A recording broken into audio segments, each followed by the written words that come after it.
ಸಾರಿಗೆ ನೌಕರರು ವರ್ಸಸ್ ಸರ್ಕಾರ ಅನ್ನೋ ಪರಿಸ್ಥಿತಿ ಇದೆ. ಸಂಧಾನ ಸಭೆ ನಿನ್ನೆ ಕಂಪ್ಲೀಟ್ ಆಗಿ ಫ್ಲಾಪ್ ಶೋ ಆಯಿತು.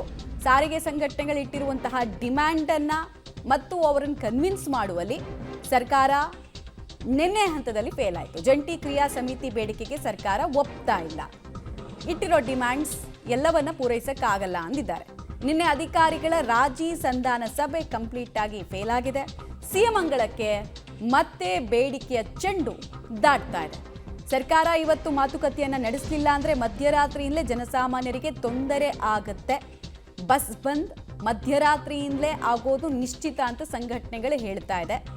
26,000 ಬಸ್ಗಳು ರಾಜ್ಯದ ವಿವಿಧ ಜಿಲ್ಲೆಗಳಲ್ಲಿ ಓಡಾಡಲ್ಲ ಅನ್ನೋದು ಗೊತ್ತಾಗ್ತಾ ಇದೆ. ಬೆಂಗಳೂರಲ್ಲಿ 50% ಬಸ್ಗಳು ಬಂದ್ ಆಗುವಂತಹ ಸಾಧ್ಯತೆ ಇದೆ. KSRTC ಬಸ್ಗಳ ಆಪರೇಷನ್ನಲ್ಲೂ ಸ್ವಲ್ಪ ಮಟ್ಟಿಗೆ ವ್ಯತ್ಯಯಗಳಾಗುವಂತಹ ಸಾಧ್ಯತೆಗಳ ಬಗ್ಗೆ ಲಭ್ಯ ಆಗ್ತಾ ಇದೆ.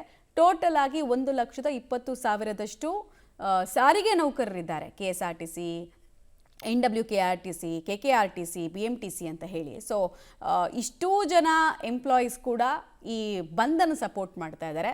ನಾಳೆ ಎಷ್ಟು ಜನ ಇದರಲ್ಲಿ ರಸ್ತೆಗೆ ಇಳಿಸಲ್ಲ ಬಸ್ ಅನ್ನೋದನ್ನ ನೋಡಬೇಕಾಗುತ್ತೆ. ಈಗ ಬೇಡಿಕೆಗಳೆಲ್ಲ ಭಾಳ ಸ್ಪಷ್ಟವಾಗಿದೆ. 1/1/2024 4 ವರ್ಷದ ಅಗ್ರಿಮೆಂಟ್ ಆಗಬೇಕು. ನಮಗೆ 12.5% ಒಪ್ಪಿಗೆ ಇಲ್ಲ, ನಾವು 25% ಕೇಳಿದ್ದೀವಿ. ಮೂರನೇ ವಿಚಾರ, ನಮಗೆ ಏನು ಹಿಂದಿನ 38 ತಿಂಗಳ ಅರಿಯರ್ಸ್ ಬಾಕಿ ಇತ್ತು ಅದು ಪೂರ್ಣವಾಗಿ ಕೊಡಬೇಕು. 26 ಕೊಟ್ಟಿದ್ದಾರೆ, ಉಳಿದಿದ್ದು ಕೊಡಬೇಕು. ದೆನ್ ಇದ್ರ ಜೊತೆಯಲ್ಲಿ ನಮ್ದು ಇನ್ಕ್ರಿಮೆಂಟ್ಸು ಜಾಸ್ತಿ ಆಗಬೇಕು.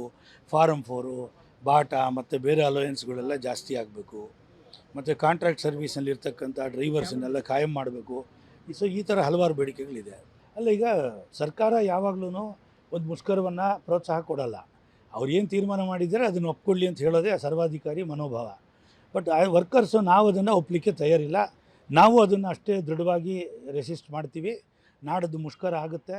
ಆ್ಯಂಡ್ ಆ ಮುಷ್ಕರದಲ್ಲಿ ಸರ್ಕಾರ ಏನು ತೀರ್ಮಾನ ಮಾಡುತ್ತೋ ಮಾಡಲಿ ಮುಷ್ಕರದ ನಂತರ. ಅಲ್ಲ, ಡೀಟೇಲ್ಸ್ ಕೊಡ್ತಾರೆ. ನೇರ ಸಂಪರ್ಕದಲ್ಲಿ ಜಾಯ್ನ್ ಆಗ್ತಾ ಇದ್ದಾರೆ ಪ್ರಕಾಶ್. ಸಮಾಧಾನ ಪಡಿಸಬೇಕಾದ ಜವಾಬ್ದಾರಿ ಇದ್ದಿದ್ದು ಸಾರಿಗೆ ಇಲಾಖೆಗೆ, ಬಟ್ ನಿನ್ನೆ ಸಾಧ್ಯ ಆಗಿಲ್ಲ. ಸಿಎಂ ಮತ್ತು ಸಾರಿಗೆ ಸಚಿವರು ಸಂಘಟನೆಗಳ ಮುಖಂಡರನ್ನ ಕರೆದು ಮಾತನಾಡೋ ಸಾಧ್ಯತೆ ಎಷ್ಟು? ಎಕ್ಸ್ಪೆಕ್ಟೇಷನ್ ಇಟ್ಕೊಳ್ಬೋದಾ ಬೇಡವಾ? ಈಗ ಸಾರಿಗೆ ನೌಕರರ ಸಂಘಟನೆಗಳ ಒಂದಿಷ್ಟು ಲೀಡರ್ಗಳು ಕೂಡ ಇವತ್ತು ಖುದ್ದು CM ಅವರೇ ಏನಾದರೂ ಭರವಸೆಯನ್ನು ಕೊಟ್ಟರೆ ಸಂಜೆ ಒಳಗಡೆ ನಮ್ಮ ನಿರ್ಧಾರದಿಂದ ಹಿಂದೆ ಸರಿತೀವಿ, ಒಂದೊಮ್ಮೆ ಏನಾದರೂ ಸ್ಪಂದಿಸದೇ ಇದ್ರೆ ಅನಿವಾರ್ಯವಾಗಿ ಬಂಧನ ಮಾಡಲೇಬೇಕಾಗುತ್ತೆ ಅನ್ನುವಂತಹ ನಿರ್ಧಾರಕ್ಕೂ ಕೂಡ ಬರಲಾಗಿದೆ. ಸೊ ಒಂದೊಮ್ಮೆ ಏನಾದರೂ ಬಂದಿಗೆ ಕರೆಯನ್ನು ಕೊಟ್ಟರೆ ರಾಜ್ಯಾದ್ಯಂತ ಈಗ KSRTCಯ 4 ನಿಗಮಗಳ ಬಸ್ಗಳು ಮತ್ತು BMTC ಬಸ್ಗಳ ಓಡಾಟ ಕೂಡ ಸಂಪೂರ್ಣವಾಗಿ ಸ್ತಬ್ಧ ಆಗಲಿದೆ. ಈ ಮೂಲಕವಾಗಿ ಜನಸಾಮಾನ್ಯರಿಗೆ ಒಂದು ರೀತಿಯಲ್ಲಿ ಸಾರಿಗೆ ವ್ಯವಸ್ಥೆ ಇಲ್ಲದೆ ಪರದಾಡುವಂಥ ಸ್ಥಿತಿ ಕೂಡ ನಿರ್ಮಾಣ ಆಗುತ್ತೆ.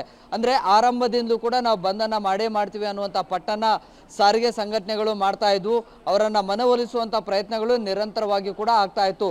ನಿನ್ನೆ ಕೂಡ 4 ನಿಗಮಗಳ MDಗಳು ಮತ್ತು ಕಾರ್ಮಿಕ ಇಲಾಖೆಯ ಆಯುಕ್ತರು ಕೂಡ ಸಭೆಯಲ್ಲಿ ಭಾಗಿಯಾಗಿದ್ರು. ಅಲ್ಲಿ ಒಂದಿಷ್ಟು ಭರವಸೆಗಳನ್ನು ನೀಡಿದ್ರು. ಆದರೆ ಆ ಭರವಸೆಗಳಿಗೆ ಸಾರಿಗೆ ಸಂಘಟನೆಗಳು ಒಪ್ಕೊಂಡಿರಲಿಲ್ಲ. ಸೊ ಹೀಗಾಗಿ ಇವತ್ತು ಸಂಜೆ ಒಳಗಡೆ ಗಡುವನ್ನು ಕೊಟ್ಟಿದ್ದಾರೆ.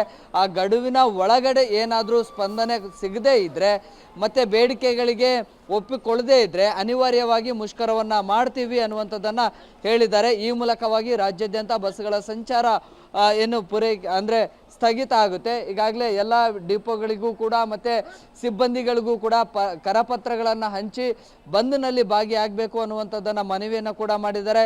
ಇನ್ನು ಕೆಲವು ಡಿಪೋಗಳಲ್ಲಿ ಡಿಪೋ ಮ್ಯಾನೇಜರ್ಗಳು ಯಾರು ಕೂಡ ಬಂದ್ನಲ್ಲಿ ಭಾಗಿಯಾಗಬಾರ್ದು ಅನ್ನುವಂಥ ಎಚ್ಚರಿಕೆಯನ್ನು ಕೊಟ್ಟಿದ್ದಾರೆ. ಆದರೆ ಎಚ್ಚರಿಕೆಗೂ ಕೂಡ ಬಗ್ಗದೆ ಈ ಒಂದು ಬಂದ್ನಲ್ಲಿ ಭಾಗಿಯಾಗ್ತೀವಿ ಅನ್ನುವಂಥದ್ದು ಈಗ ಸಾರಿಗೆ ಸಿಬ್ಬಂದಿಗಳ ಒಂದು ಮಾತು ಕೂಡ. ಸೊ ಹೀಗಾಗಿ ಇವತ್ತು ಸಂಜೆ ಒಳಗಡೆ ಏನೆಲ್ಲ ಡೆವಲಪ್ಮೆಂಟ್ಸ್ಗಳಾಗುತ್ತೆ, ಸರ್ಕಾರ ಏನು ನಿರ್ಧಾರವನ್ನು ತೆಗೆದುಕೊಳ್ಳುತ್ತೆ, ಆ ನಿರ್ಧಾರದ ಮೇಲೆ ನಾಳಿನ ಮುಷ್ಕರ ಇರುತ್ತಾ ಇಲ್ವಾ ಅನ್ನುವಂಥದ್ದು ಕೂಡ ಗೊತ್ತಾಗುತ್ತೆ. ಮಮತಾ, ಧನ್ಯವಾದ ಪ್ರಕಾಶ್, ತಮ್ಮ ಮಾಹಿತಿಗಾಗಿ.